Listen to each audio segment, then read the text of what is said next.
and welcome everybody. Some faces I've seen a couple times today, so thank you for sticking with me all the way through the last. I'll go up here. Yeah, this one is one of those ones where, you know, I don't know if the content so far today, there's been belonging and peer engagement and inclusive instruction and collaboration and research and why we're doing this and all of that. And then there's always this thing of, yeah, but how? How does that work? You know, help me think through like the school container, right? Like how can this look as far as inclusive service delivery? So that's what this is about. If you haven't been here, I have to zip you through why ties is even a thing and what we focus on. We're at the University of Minnesota, as Jeff said, and we are a National Technical Assistance Center that primarily focuses on kids with the most extensive support needs, but you know, that can also be English language learners, and we were the National Technical Assistance Center where our charge was just those kids with the most extensive support needs, but now we have the luxury of being able to talk about everybody, which is pretty much what we were doing the whole time, but making sure that people understood how to do it with those kids that had the most extensive support needs as they're designing MTSS and UDL and all the different things. The T is time in general education. We want kids to be there 80% or more of the day if we can help it. And we like to move systems, whether it's school district or state levels, to do that. The I is instructional effectiveness. We don't want them just sitting in the class. We want them to be instructed well with full access and engagement around standards-based grade level curriculum. We want that E is the engagement with the gen ed curriculum as well as their peers. We, you know, think about the standards-based piece of that within their grade levels, and really, you know, helping people understand how that can look even for the students who have extensive support needs. And then the S is that support at the state level, or the school level or the district level, but creating those systems of support. And so that's really where this one will kind of focus, or what sort of systems need to be in place and what can those look like. That's me. I'm going to save you because most of you have probably heard me talk about me 4 times even today. And I know that we also on this one only have an hour, and so I want to make sure we have enough time to get through content. So today I want you just to kind of think about how this could look, and we can dream a little bit maybe. But these are things that are based on structures that schools who are doing the work of inclusive education have found to be the most beneficial as far as thinking around the structures that are in place within a building to do it. So we're going to talk about that and hopefully get to the point that we understand how this can look. Housekeeping for today, this resource link, I know that you have resources on the app and things like that I shared prior to coming. These are the most updated versions. I've added some things already today that I thought, oh, maybe this would be a good thing to put in here. So this will be a live document too. So if there are things that come up today that are questions that you have, and I think, oh, there's a perfect thing that I know of that I should share with you, I'll add it to that. And so it'll be there. So it won't just be a part of the app for the conference. So hopefully everybody can access that. The Z link at the bottom will not change. So if you keep that, anything you want to talk about today, if I add something, I'll add it with that Z link. So just copy and paste that in your browser. I don't see anyone's phones up, so we must be ready to go. Oh, there's one. It's those visual cues, right? It's really pretty easy with QR to know if everybody got it. All right, going once. You're going to want them on this session. Okay. Similar to other sessions, if you've been with me, there are a couple of things that I believe, and one of which is that reflection is a really good thing. How we can think about things and process together is how we're going to learn about it. If we think about our own practices and what our own experiences are, we can also apply that to other people, including students and their experiences. So I always start this way. It's also a way to bring your voices in the room. And at this time of the day, with people kind of all over, in the ways that you have seated yourself, this also gives you an opportunity to at least be sitting next to at least one person, I would ask, just so that you have an elbow partner when we have some of these real quick discussions and thinking together. So we are going to think together. If you're not sitting next to someone that you can like turn around and have an elbow partner, please find one, find a place within the room that you can. But we're going to think, pair, share about this reflection prompt, which is thinking on spaces in your school or your context. Then answer these questions. Are there some students who are segregated based on disability label, race, funding source, behavior, or something else? Take a couple of minutes and think about that.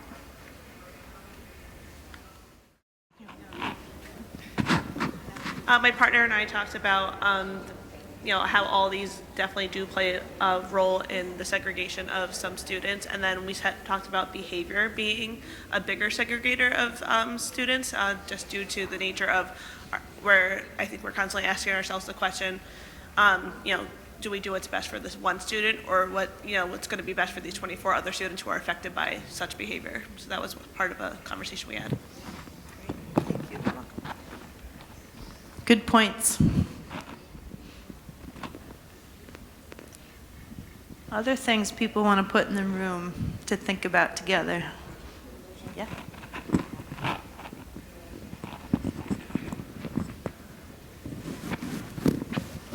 I was just thinking, as far as when I looked at that word funding and looking at how districts as a whole are separated or grouped, that unfortunately a result is economic segregation and even racial segregation between districts. Like if you look at my district, we're 80% Hispanic. 10 minutes down the road, it's 80 to 90% Caucasian. And then if you look further south, it's 80 to 90% black students. So unfortunately, the way that we've grouped our districts has unfortunately really segregated our students economically and racially, even though it's not really what they, I guess, intend, but it's an unfortunate symptom of the way that things are divvied up and represented in our state. Thank you. Other thoughts? I just talked about my fifth graders recognize that they're being pulled out of the classroom and that they know that it's for mostly academic reasons, and they get really self-conscious about the fact that they're different and they have to leave our room when, FOMO comes out and they think we're doing some awesome thing in the classroom while they're gone. Which, let's be serious, you probably are. Right? Thank you. Other thoughts? No? Okay. Those are three very important ones to hold in our minds, I think, as we're thinking about what this can look like. And I'm going to battle with my garments. Because these are the realities, right? These are the things that we got to figure out. So I appreciate that. Thank you, everybody.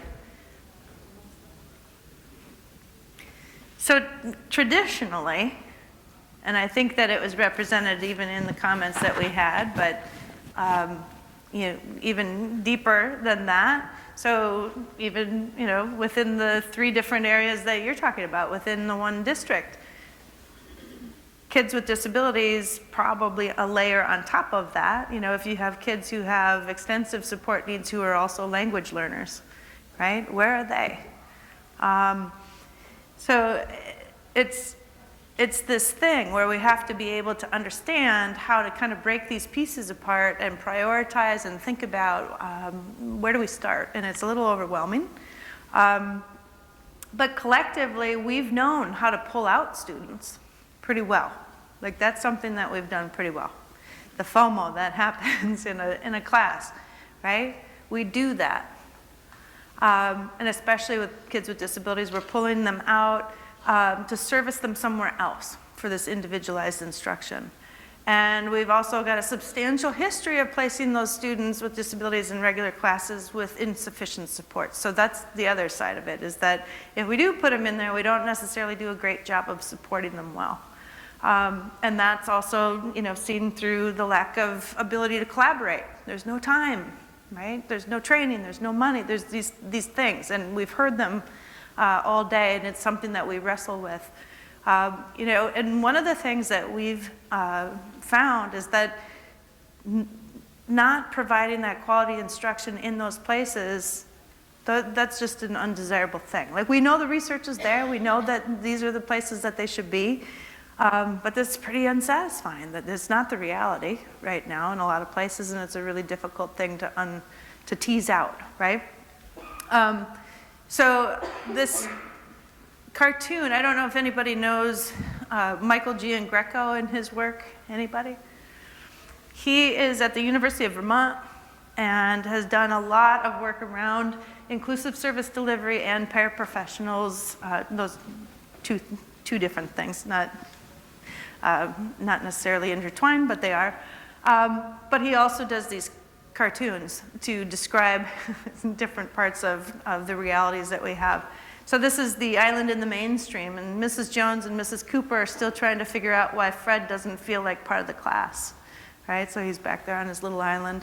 So it's just acknowledging that even if we do get students in the same room together, we don't necessarily know how to share the practice really well. So what do we do? And a piece of this that we have found in the work that we do is that there's this need to feel ready. There's this readiness component, right? Gen ed teachers need to feel ready. Special ed teachers need to feel ready. Buildings generally, the context, there's a readiness component. We need to understand why. We need to understand the rationale and these things. And yet, we can't just stay there. We can't stay in the readiness phase. We got to get to busy on figuring it out. And the longer that it takes to do that, the result is like kids' needs aren't met, their legal rights aren't met, things like that. And so there's a lot of this work that is, prioritizing within your systems and figuring out what the needs are, and just kind of at the end hopping into the pool and figuring it out with one another. So as we're thinking about this is, the traditional model, until we know what it could look like without what we do every day right now, it's tough. It's tough to take that leap. And so we know that, but we also know what lies on the other side. One of the resources that's linked in the resource page is our Inclusive Education Roadmap. That was something that we developed with NERN and SISIP, and it has the implementation science that backs up how to do systems change at a large, messy, complex level, which when you say what you did about your district and even just in those areas, right, to tease out where to go with that and know how to take the steps that would get there, the IER would help with that. There is a readiness phase of it, but it's really looking at those parts of your system, prioritizing which parts need to come first or next, and it's all just variable, and a very complex way of trying to. We tried to simplify the complexities, I guess is the way to put it. But I would encourage you to look at that, and inclusive service delivery is a piece of this. And so some of the districts that we've worked with, they didn't get to inclusive service delivery until 1 or 2 years in. I don't know that was good or bad. Other places would look at inclusive service and set up the structures first. So it's kind of dependent within your own context. So using something like the IER to help guide that and do needs assessments as a school building or as a district, establishing leadership teams, things like that is important. So that's there. So when we think about service delivery in a categorical model, which is what we traditionally have done, you know, it's impacting that equitable access as well.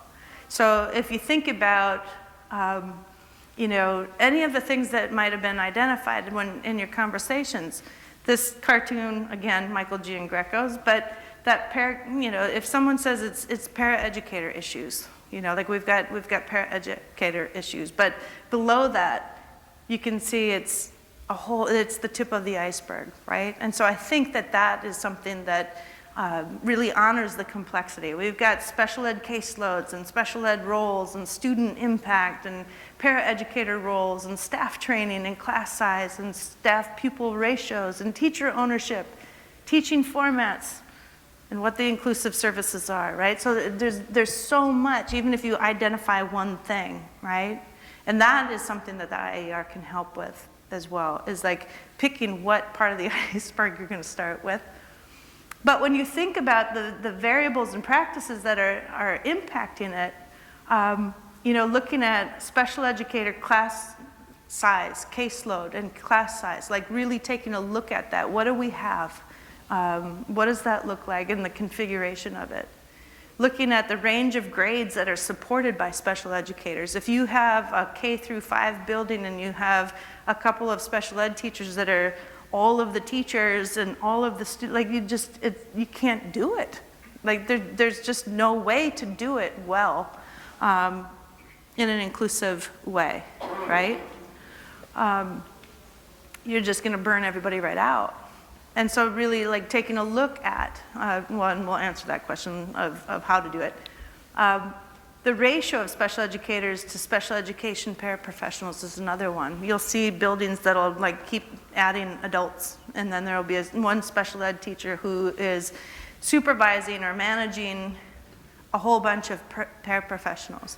That doesn't work either, because there are a few different reasons why that doesn't, but one of them is that when you have so many paraprofessionals that you're supposed to be supervising, first of all, we don't go to school to learn business management, right? We go to school to learn how to educate kids. And so when you are in charge of adults and you're managing adults and supervising adults, that's a completely different thing. And then there's the whole part about like training and, you know, all of that. So thinking about putting another adult in that situation, even when thinking about what that does to kids, there's also the component of what are we doing to those special ed teachers who are supposed to be supervising and designing the work and the specially designed instruction and things like that that the paraprofessionals are delivering. So it's adding more and more complexities that way. So we really have to think about that. What are we doing? How many, you know, is adding an adult the right answer? The extent of one-to-one paraprofessional use, again, we can question that, thinking about that critically within our buildings.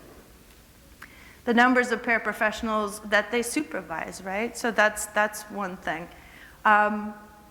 You would think that it would be the flip, that if you're going to include kids, you do need more paraprofessionals. Well, Michael G. and Greco does a lot of work around how to absolutely minimize them to the greatest degree that you can.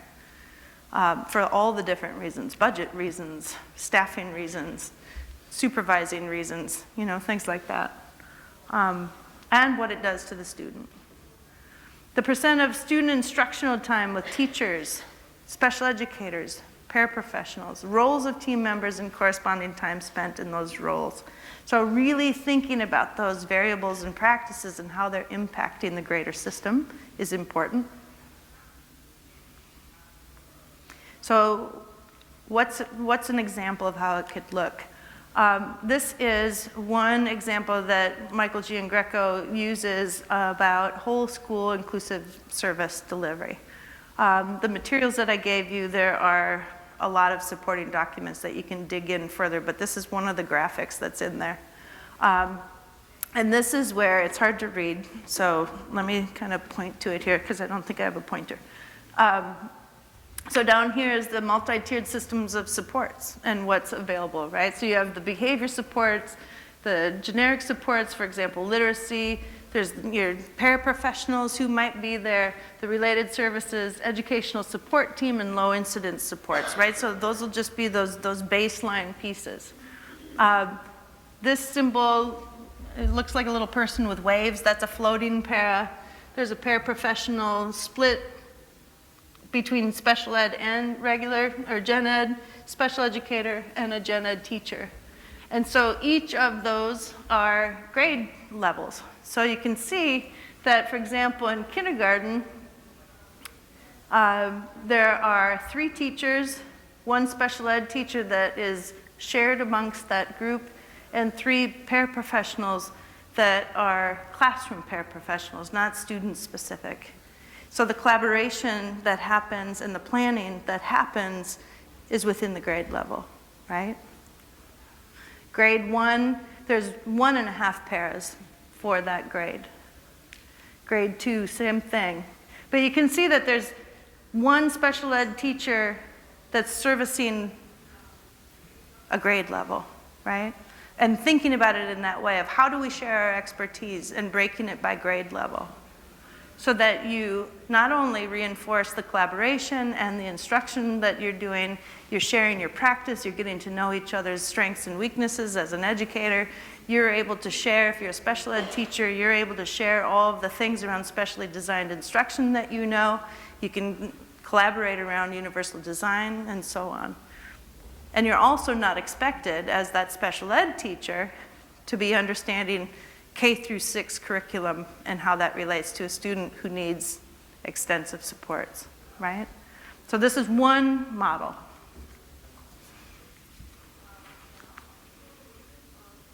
And again, we typically have categorical support models, so it would look like this. You know, you might have 4 kindergartens and 3 first grades and 3 second, 3 fourth, 5th, 6th. And you might have 3 special ed teachers, which are represented here. The square is the one who provides services to students with learning disabilities. The triangle is the one for the kids who have emotional and behavioral disabilities. And the circle is the one who provides services to students who have mild to significant, you know, they have a whole bunch of needs and a whole bunch of kids on their caseload. Is this familiar? Is this what schools look like? Right? This is pretty familiar. This is the schools that I was in. This is pretty typical, right? So it makes sense then to pull kids out of these situations because you bring them back to your class and you service them because this is your role and this is your spot, right? But look at how many arrows there are that you're going across when you really map it out, what this actually looks like, right? Versus the same special ed teachers and the same classrooms. So you'll notice, though, it's not that we're just expecting the square to do kindergarten through 2nd grade and know all the things that those other 2 teachers know as far as specially designed instruction. On the far right, you can see they're getting time to collaborate and learn from one another about those specific kids. I should also say that typically the kids on their caseloads stay, you know, categorical. But, so the triangle will have the kids who typically would have whatever the label the triangle would have, and circle would have the kids. And those are the IEPs that they're running and things like that. But that the actual design of instruction, the collaboration between teachers, now you've only got 3 grades, 2 grades, 2 grades, right? Does that make sense? Is that mind-blowing? But look at how few arrows there are. Much, much easier to think about. And then you put some structures in place as far as how often people can meet, throw in the 5-15-45 tool and make that time effective as possible. And you'll see a difference, right? Some of the things we got to make sure we're really thinking about, though, are these pieces. The roles and responsibilities in cross-categorical are different than categorical. I spent 3 years in my graduate work looking at the role of a special education teacher. There was a 3-year grant that I was a part of. And man, it's complex when you really look at the role of a special ed teacher. And I have to say, as a special ed teacher, you're kind of proud of that. Like one of the things that we found of special ed teachers in particular, and I think this is any teacher, it just happened to be the one group that I was studying, there's an identity that's there. These are my kids, this is my stuff. Like, there's turf. There's space and there's stuff that you gotta kind of guard. And I think that that's a piece of it. And part of it's fear, and part of it is just not knowing, right? And the same goes for gen ed. When you'll hear gen ed teachers say, well, I wasn't trained in this, I don't know. And it's not necessarily just a training thing. There's fear there, right? Of what if I don't know what I'm doing here? But that identity piece is a huge part that we need to realize. And there are a lot of special ed teachers that worry, well, then I won't, like, what will I do? Like, I just don't get where I fit into this, Will they not, will I not be needed anymore? Like, some teachers are worried about that. And actually what we find is when you're in a cross-categorical like this, you're needed more. But not in the ways that are going to burn you out as much, right? Now you've got a team of people that you're working with. There's a whole part of this that comes along with, like, if the adults are separate, the kids are separate, which I said earlier in one of my sessions as well. Special ed teachers who are supporting in ways, sharing their practice in ways, the expertise that you have when it comes out and is valued and used in a gen ed classroom, it's a beautiful thing. And you would be more busy, is what we have found, but in good ways. More supported, all of that. One of the things that we've also found is that there needs to be transparent scheduling. So having conversations within buildings about what the schedules actually are. There are some building principals that will do master scheduling with special ed in mind first, with this type of thinking first when they're doing it, right? So again, I'd give a plug for the IER because our implementation, our inclusive education roadmap helps which step is first. If you need building leaders to be supportive of this work, then building leaders have to understand the why, the rationale, and the pieces that need to be there so that they can know their master schedules have to be not only thought of in certain ways to create these systems, but that they're also transparent with it. So one of the building principals that we worked with had their master schedule all over the wall, and they worked on it together, and the school kind of, like they'd go through the office and mark up different ideas and things, but opening it up and being transparent about it across the building with the common understanding of where we're going and why we're going in this direction, right? And bringing people along with you. So that's all a part of this as well. The other thing that I will say is that technology is your friend. There are master scheduling apps out there. There are ways for building principals to be able to do this in a more effective way. That same building principal that had paper all over the walls ended up one year spending some of his budget on a master scheduling app and learning how to use it, and he's been really happy ever since. But taking some of those mental gymnastics out of it, having conversations about roles and responsibilities, right? Having time in PD, or maybe it's part of staff meetings or things like that, part of PLCs. Where are the structures that people are together talking about things anyway? And are there ways that we can have conversations around roles and responsibilities that lead to this? Gen ed, special ed, related service, all of us, being able to think together about what this can look like. There needs to be flexibility around that role release too, and some of that is just within a building understanding or within a district understanding, but sometimes it's helping find the budget lines that are connected to these things. Understanding the funding streams that allow for that flexible. There are some schools that think about, or even all the way up to like license level. Like when we're working with state departments, And they're thinking about this flexibility of role release. They're thinking about license requirements. Like, how do we make sure, or is the union needing to be involved, right? To think about, if I'm a special ed teacher whose focus is typically kids who have emotional disabilities, but now I'm going to be supporting kindergarten through 2nd grade, what does that mean for me?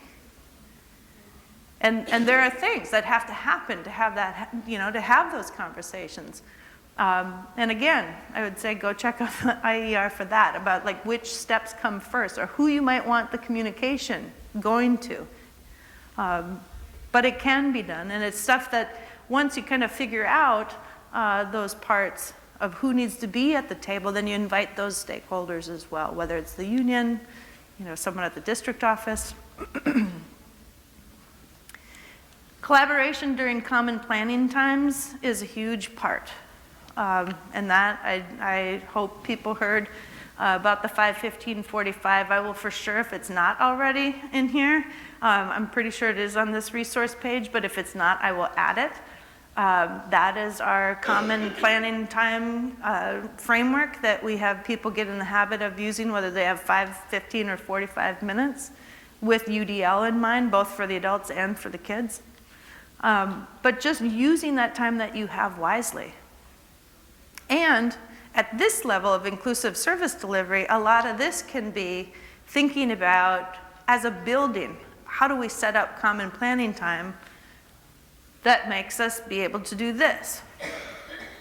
Does it mean that there are intervention blocks and certain teachers are going to do them on certain days and other teachers will do them on other days? Or I don't know everybody's individual context to know what would make sense, but I do know that same principal who had the papers all over the wall set up common planning times by grade level, because that's what the grade levels and school-wide, with this mission of being more inclusive, asked for.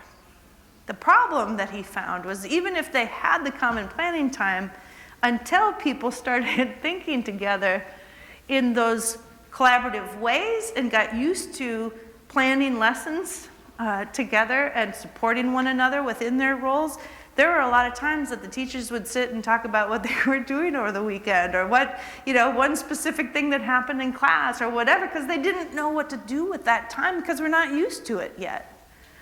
So there can't be an assumption that just if you have the time that you're going to use it well, right?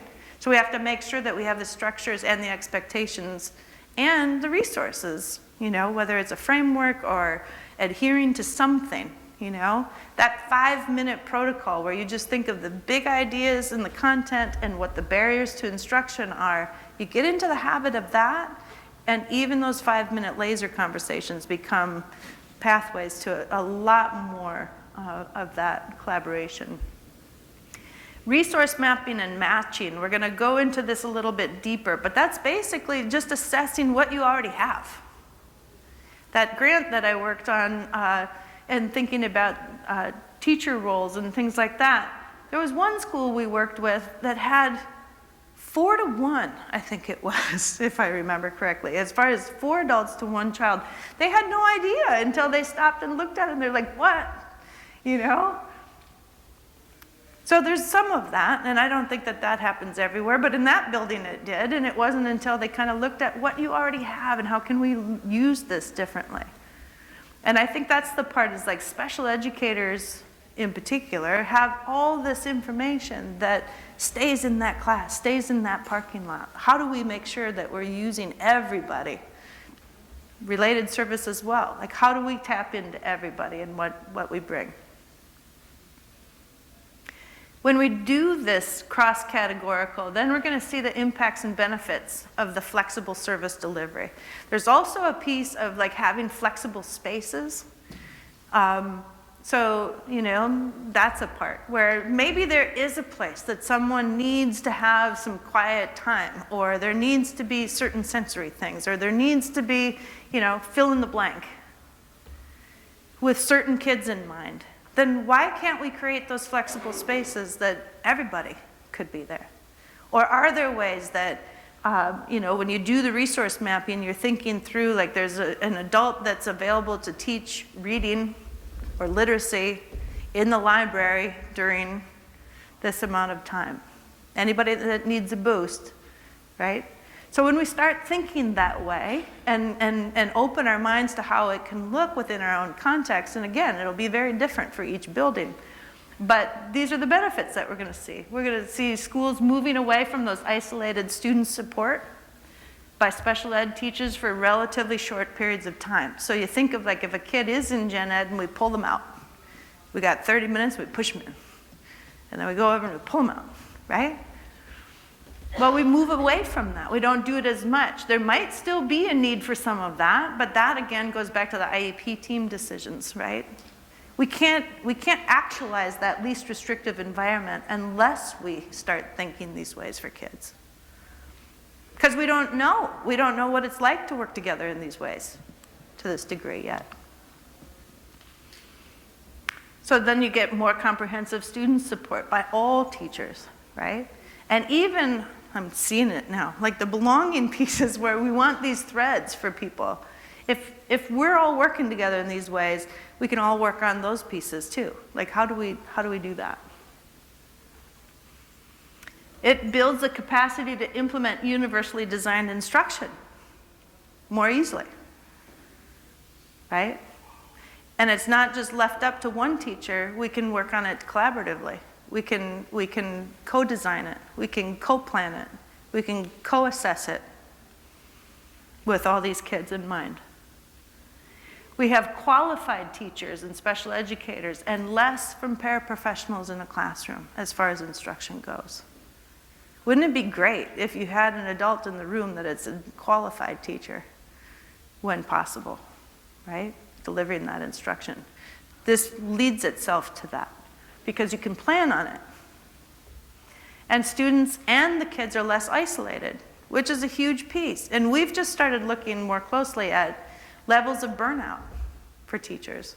What happens if inclusive practices helps us with levels of burnout because you've got adults who have one another. We've got your back. If you're a special ed teacher in a self-contained class with high needs and a lot of stuff going on all the time, I can see where it leads to burnout. It's like 5 years or less, a lot, you know, like there's some data point about 5 years. Well, if you're not segregated too, what happens to you as a professional? We're looking into that more deeply because we think that's super interesting as a way to combat that. Not only is it good for the kids, but it's good for the adults. High quality, job-embedded professional learning and meaningful, relevant PLCs and feelings of belonging for students and adults, right? So that's where this leads us.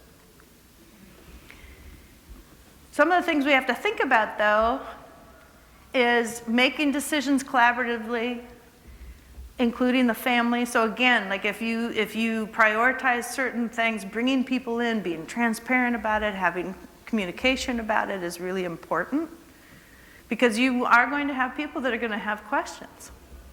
What's this going to do for my kid? And those are conversations that we have to have. Or maybe it's, you know, I don't want my kid to be in gen ed. Here's the reasons why. Or a gen ed family. I don't want my kid in class with that person because of all these reasons why. I think we have to create space for that to happen. And co-design it. The shared values piece, I think, is a hugely important part. And that, again, in the IER, the first step is to create leadership teams, create values and vision statements, and know, you know, how to take data with one another. There's just specific things that set you up for this readiness, and just understanding the values and within your school buildings, what do you value? And going back to that reflection, are there kids that are marginalized, whether it's funding or race or disability? Like what do you stand for? Creating a vision and a mission that way. Having systems in place for ongoing data collection to evaluate is hugely important.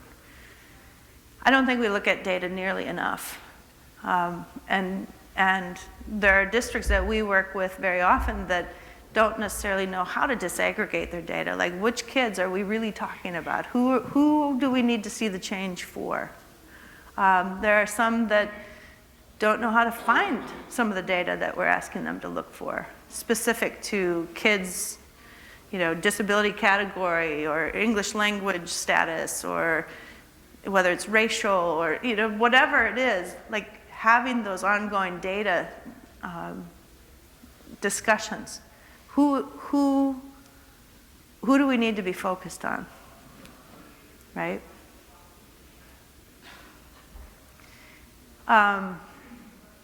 I like the bullet where, when you think of traditional ways of measuring success, but there's also the positive impact on valued life outcomes that people are having. So how do you measure that too? How do you make sure that the valued life outcomes such as health and relationships, self-determination, inclusive participation in and out of school, how do you ensure that for everybody? Because those are really important, other than just the academic pieces that you might be able to pull out of the district tests, right? Or some of the more formal assessments. So the mapping inclusive school service delivery model link that's there is in your resources. So it talks a lot more about this model that I put up. And what I'd like to do is just have you think about it together a little bit, and check out some of the resources that I have on that page together and thinking about this. We can also do some questions and things too after that. But just thinking about within your context, and then in small groups, thinking together about what, maybe you want to sketch it out. How are they currently designed? And think through it together. Like, how could this look? Thinking about not only the people, but the materials, the classrooms. What are some things that you've got? What are some things that, might jump to mind that, oh, we'd have to pinpoint this thing first. This is where we would start. And thinking about how are students served? Who's collaborating together around those students that you're thinking about today? And when is it happening? Okay? So I'm going to have you get into groups and just kind of look at the resource. There's a mapping tool that's in there, just to kind of think about what do you have? What does your system look like? And then we'll come back together and just share some thoughts. And we only have, 10 minutes left? Yeah.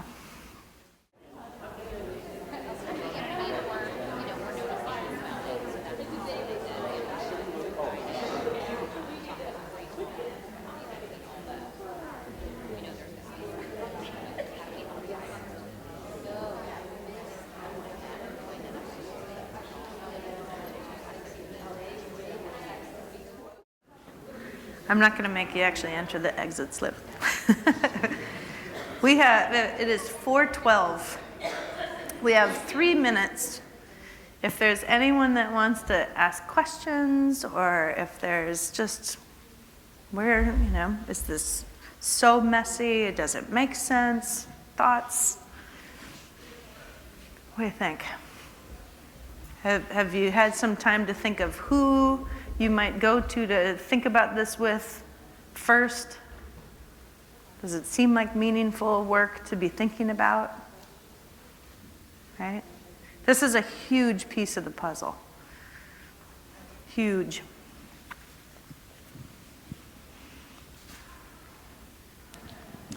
In your example, you had one special education teacher, it looked like per grade level or per room.